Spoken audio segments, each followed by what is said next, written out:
জামুরিয়ায় গ্রামবাসীদের বিক্ষোভের জেরে বন্ধ থাকলো পাইপলাইনের কাজ।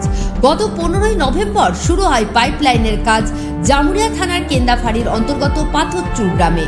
ফের আজ সেই পাইপলাইনের কাজ শুরু করতে গেলে গ্রামবাসীরা বিক্ষোভ দেখায়। খবর পেয়ে ঘটনাস্থলে আসে জামুরিয়া থানা, কেন্দাফাড়ির পুলিশ এবং জামুরিয়া ব্লকের জয়েন্ট ভিডিও ঘটনাস্থলে পৌঁছাতেই গ্রামবাসীরা বিক্ষোভ দেখাতে থাকে। এ ব্যাপারে গ্রামের এক বাসিন্দা কি বললেন শুনে নেব।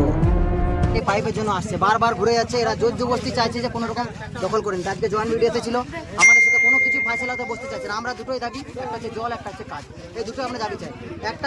তিনটে পাইপ কিনেছে, তিনটে পাইপের কাগজ আছে, একটা ফলস কাগজ দেখিয়েছে আমাদেরকে। শুধুমাত্র যে কাগজটার কোনো ভ্যালু নেই, সেটা আজ থেকে 3-4 বছর আগে এক্সপায়ার হয়ে গেছে। শুধু জোর জবরদস্তি চাইছে এরা আমাদের এখানে শুধুমাত্র পাইপ পার করার জন্য, আর কিছু চাইছে না। এরা চাইছে কোনো রকম ভাবে টাকা খেয়ে কোনো কিছু করে শুধু পাইপটা পার করার চেষ্টা করছে। চারিদিক থেকে প্রেসার আসছে, যেগুলো এই কাজের সাথে যুক্ত নয় তাদেরকে চাপ দিচ্ছে, তাদেরকে বলছে তোমরা পাইপটা পার করছে, তোমাদেরকে এটা করে দেবো, পুলিশ থানাতে দিয়ে দেবো, ডায়েরি করে দেবো, হ্যান্ড করে দেবো, তুলে দেবো। শুধু দিন রাত এই থ্রেটগুলো আসছে, শুধু আমাদের উপর নয়, এখানে অনেক ছেলে আছে তাদের উপর আসছে। এমনি আমাদের গ্রাম থেকে কিছু মানুষকে থ্রেট করছে, ঘর যে সরকারের পাইপ ফেরত না দিলে এই করে দেবো, হ্যান্ড করে দেবো, অনেক কিছু ওদেরকে বলা হচ্ছে। মেয়েদেরকে পর্যন্ত বলা হচ্ছে। আমরা চাই শুধু জল আর কাজ, শুধুমাত্র আমাদের দাবিটা মেনে নিলে আমরা কিছু চাই না। এতগুলো চাচ্ছে, সাজের মধ্যে শুধুমাত্র একটাই দাবি, জল আর কাজ, এই দুটো হলে আমাদের কোনো কিছুই চাই না।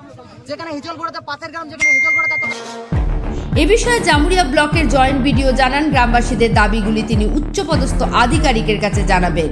গ্রামবাসীদেরকে আশ্বাস দিয়ে যান, কিন্তু পাইপলাইনের কাজ আপাতত স্থগিত থাকলো বলেও তিনি জানান।